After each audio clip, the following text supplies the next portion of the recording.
രാജ്യത്ത് സംഘപരിവാറിനെതിരായ പോരാട്ടങ്ങളുടെ കേന്ദ്രബിന്ദു കോൺഗ്രസ് തന്നെയാണെന്നതിൽ ആർക്കും തർക്കമില്ല. ദേശീയ രാഷ്ട്രീയത്തിൽ ഏതെങ്കിലും വിധത്തിൽ BJPയെയും RSSനെയും ഭയപ്പെടുത്തുവാൻ കഴിയുന്ന ശക്തി ഇന്നും കോൺഗ്രസിന് കൈമോശം സംഭവിച്ചിട്ടില്ല. കാശ്മീർ മുതൽ കന്യാകുമാരി വരെ നീണ്ടു നിവർന്നു കിടക്കുന്ന രാജ്യത്തിന്റെ ഗ്രാമ നഗരാന്തരങ്ങളിൽ കോൺഗ്രസിന് എവിടെയും കൃത്യമായ വേരുകളുണ്ട്.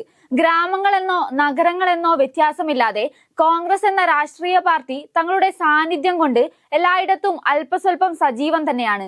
പിന്നെയും എന്തുകൊണ്ട് സംഘപരിവാറിന്റെ വളർച്ചയെ ഇല്ലാതാക്കുവാൻ കോൺഗ്രസിന് സാധിക്കുന്നില്ല എന്നത് പ്രസക്തമായ ചോദ്യമാണ്.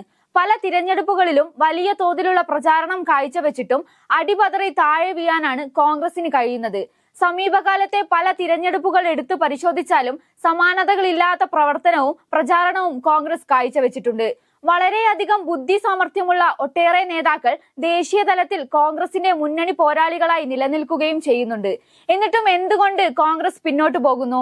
പാർട്ടിയുടെ നേതാക്കന്മാർക്ക് പുറത്ത് PR കമ്പനികളെ വരെ ഉപയോഗിച്ച് കോൺഗ്രസ് നിരവധി പ്രവർത്തനങ്ങളും പ്രചാരണങ്ങളും സമീപകാലത്ത് നടത്തിയിട്ടുണ്ട്.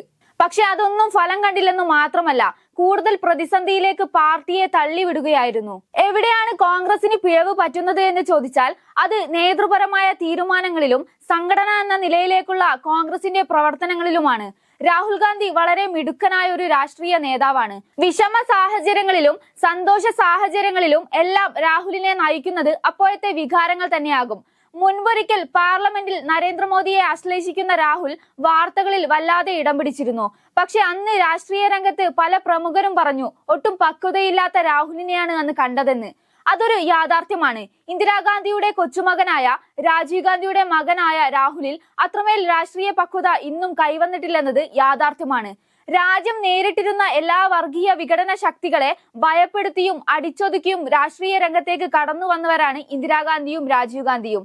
സ്നേഹത്തിന്റെയും ശാന്തിയുടെയും സമാധാനത്തിന്റെയും ഭാഷ രാജീവിനും ഇന്ദിരക്കും അറിയാമായിരുന്നു.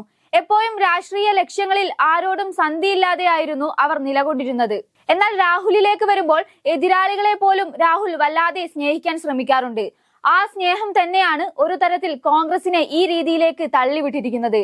ഒരു കാലത്ത് കോൺഗ്രസിന്റെ നേതൃനിരയിൽ വളരെ സമർത്ഥരായ ഒരു പറ്റം നേതാക്കൾ ഉണ്ടായിരുന്നു. അവരെല്ലാം പല വഴിക്ക് പിരിഞ്ഞു പോയിരിക്കുന്നു.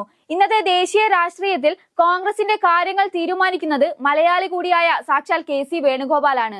യാഥാർത്ഥ്യം എന്തെന്ന് വെച്ചാൽ പഴയ ബ്രണ്ണൻ കോളേജിലെ KSU നേതാവിന്റെ അതേ ചിന്തയിലാണ് KC ദേശീയ രാഷ്ട്രീയത്തെയും നോക്കിക്കാണുന്നത്. രാഹുലിനും സോണിയക്കും KCയെ അത്ര വിശ്വാസമാണ്. എന്നാൽ ആ വിശ്വാസം പ്രിയങ്ക ഗാന്ധിക്ക് അത്രമേൽ ഇല്ലെന്നാണ് ചില കേന്ദ്രങ്ങളിൽ നിന്നും അറിയുന്നത്. രാഹുലും പ്രിയങ്കയും തമ്മിൽ രാവും പകലും വ്യത്യാസമുണ്ട്. ഒരിക്കൽ ഒരിടത്ത് പ്രസംഗിക്കുമ്പോൾ നരേന്ദ്രമോദി പറഞ്ഞിട്ടുണ്ട് പ്രിയങ്ക തനിക്ക് മോളെ പോലെയാണെന്ന്. എന്നാൽ മറ്റൊരു വേദിയിൽ പ്രിയങ്ക മറുപടി പറഞ്ഞത് എന്റെ പിതാവ് രാജ്യത്തിനു വേണ്ടി മരണപ്പെട്ട രാജീവ് ഗാന്ധി എന്നതായിരുന്നു. പ്രിയങ്ക എത്രയോ തവണ പാർലമെന്റിലും പുറത്തും മോദിയെ നേരിട്ടിട്ടുണ്ട്. കടുത്ത ഭാഷയിൽ മോദിയെയും BJP നേതാക്കളെയും പ്രിയങ്ക ഗാന്ധിയെ പോലെ വിമർശിക്കുന്ന മറ്റാരും കോൺഗ്രസിലില്ല. ബീഹാറിലെ പരാജയത്തിനു ശേഷം പ്രശാന്ത് കിഷോർ കോൺഗ്രസിന്റെ നേതൃത്വം പ്രിയങ്കയ്ക്ക് നൽകണമെന്ന അഭിപ്രായം മുന്നോട്ട് വെച്ചതായി കേൾക്കുന്നു. ശരിക്കും പറഞ്ഞാൽ കോൺഗ്രസിനുള്ളിലെ തന്നെ വലിയൊരു വിഭാഗത്തിന് രാഹുൽ മാറി പ്രിയങ്ക കോൺഗ്രസിന്റെ നേതൃനിരയെ നയിക്കണമെന്ന അഭിപ്രായമുണ്ട്. ഏതായാലും രാഹുൽ ഗാന്ധിയെ നേരിടുന്നത് പോലെ സംഘപരിവാറിന് അത്ര എളുപ്പമല്ല പ്രിയങ്ക ഗാന്ധിയെ നേരിടാൻ.